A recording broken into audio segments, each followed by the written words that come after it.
સુરતમાં મધરાતે એક બાળકીનું અપહરણ કરવામાં આવ્યું. તે 3.5 વર્ષની બાળકીનું અપહરણ કરીને સુરત ક્રાઇમ બ્રાન્ચે તે આરોપીને હજુ સુધી ઝડપ્યો નથી, પરંતુ તે બાળકી મધ્યપ્રદેશથી મુક્ત કરાવવામાં આવી છે. ત્યારે સુરત ક્રાઇમ બ્રાન્ચે હાલ તે આરોપીને ઝડપી પાડવા ચક્રો ગતિમાન કર્યા છે અને તે 3.5 વર્ષની બાળકી હેમખેમ મધ્યપ્રદેશથી મળી આવી છે.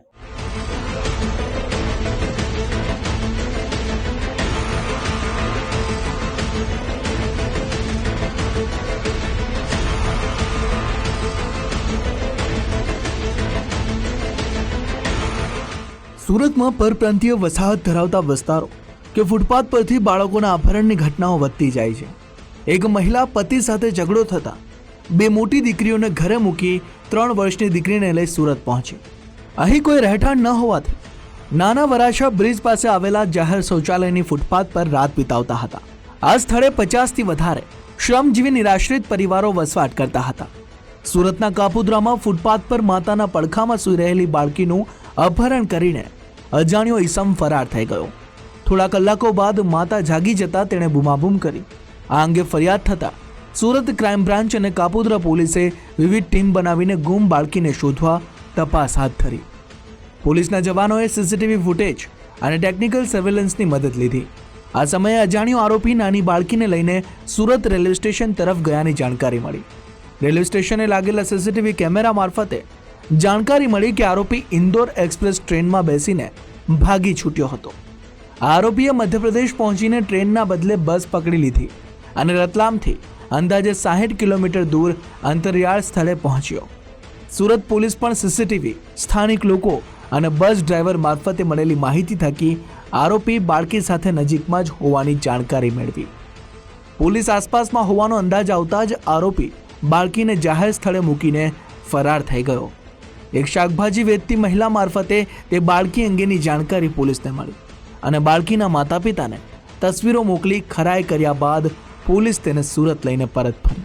રાત્રે જ કાપોદ્રા પોલીસ સ્ટેશન, જોન વંસરની ટીમ અને ક્રાઇમ બ્રાન્ચ દ્વારા રાતે જ તપાસ બાબતની ચાલુ કરી દેવામાં આવ્યું હતું. વહેલી સવારે ખાતરી કરતા ખબર પડી કે આ માણસ આ બાળકીને લઈ અને રેલવે સ્ટેશન ગયો છે. રેલવે સ્ટેશનથી એક ટ્રેન પકડે છે, ધુંધ એક્સપ્રેસ, જે સુરતથી આગળ ઇન્દોર સુધી જતી હોય છે.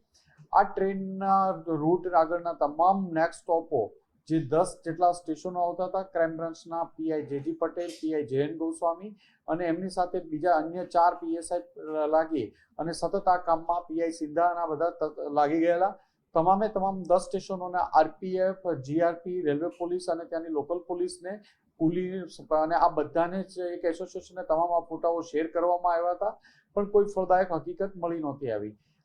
ક્રાઇમ બ્રાન્ચની 5 ટીમ બનાવી અને તાત્કાલિક અલગ અલગ સ્ટેશનો 2 સ્ટેશન કવર કરે એ રીતે મોકલી આપવામાં આવ્યા હતા. સુરતના ગીચ વિસ્તારમાંથી ગુમ થયેલી બાળકીને પોલીસે સતત 48 કલાક સુધી તપાસ કરીને હેમખેમ મુક્ત કરાવી. સુરત ક્રાઇમ બ્રાન્ચ અને કાપોદ્રા પોલીસનું ઓપરેશન મુસ્કાન સફળ થયા બાદ બાળકી તેની માતાને હેમખેમ સોંપવામાં આવી.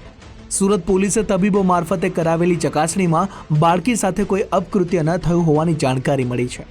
મધ્યપ્રદેશના રતલામ પાસેથી બાળકી સુરક્ષિત મળી આવતા માતાએ આનંદની લાગણી વ્યક્ત કરી છે. ક્રાઇમ બ્રાન્ચના અધિકારીઓ અને સ્ટાફના માણસો બધાને ફોટા બતાવતા હતા. એમાંથી એક માણસે સામે આવીને કીધું કે કાલે એક બેનને કોઈ બાળકી મળી છે અહીંયા અને કોઈ મૂકીને જતું રહ્યું છે કે કોઈ બાળકી એક બેનને મળી છે. એ બાળકીનો ફોટો મેળવી અને તાત્કાલિક ખાતરી કરતા ફરિયાદી પાસે અને એની ફરિયાદ ગુમ ત્યારે બાળકીની ઉંમર પણ જ્યારે 1.5 વર્ષની હતી ત્યારનો ફોટો મળ્યો હતો. 2 વર્ષ 1.5 થી 3.5 વચ્ચેનો કોઈ ફોટો નહોતો. કોઈ ફૂટેજમાં બાળક ક્લિયર દેખાતું નહોતું, પણ એ બેનને જે ફોટો એમની પાસેથી ત્યાંથી મળ્યો એના આધારે ખાતરી કરતા આપણી કિડનેપ થયેલી બાળકી જ હતી. તાત્કાલિક એ બાળકીનો ફોટો મેળવી એમના મા બાપને દેખાડવામાં આવતા ખાતરી કરતા એમણે કીધું કે એ જ બાળકી છે.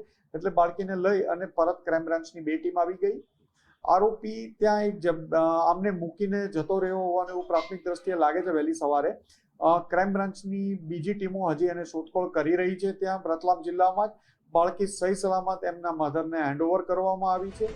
સુરત પોલીસે બાળકીની ઉઠાંતરી થઈ તે ફૂટપાથ પર સાથે સૂતા અન્ય લોકોની મોબાઈલ ડિટેલ ચકાસવાની સાથે જ આકરી પૂછપરછ હાથ ધરી છે. આ બાળકીને આરોપીએ ભીખ મંગાવવાના ઈરાદે અપહરણ કર્યું હોવાની શંકા છે. આ ઉપરાંત આરોપી કોઈ બાળ તસ્કરી રેકેટનો સભ્ય હોવાની શક્યતા પણ નકારી શકાય તેમ નથી. અંધારાનો લાભ લઈ નાસી છૂટેલા અપહરણકાંડના સીસીટીવી ફૂટેજ પોલીસ પાસે છે, જેથી આરોપીને શોધી કાઢવા પોલીસ આકાશ પાતાળ એક કરી રહી છે. રાકેશ બ્રહ્મભટ્ટ, ગુજરાત ફર્સ્ટ, સુરત.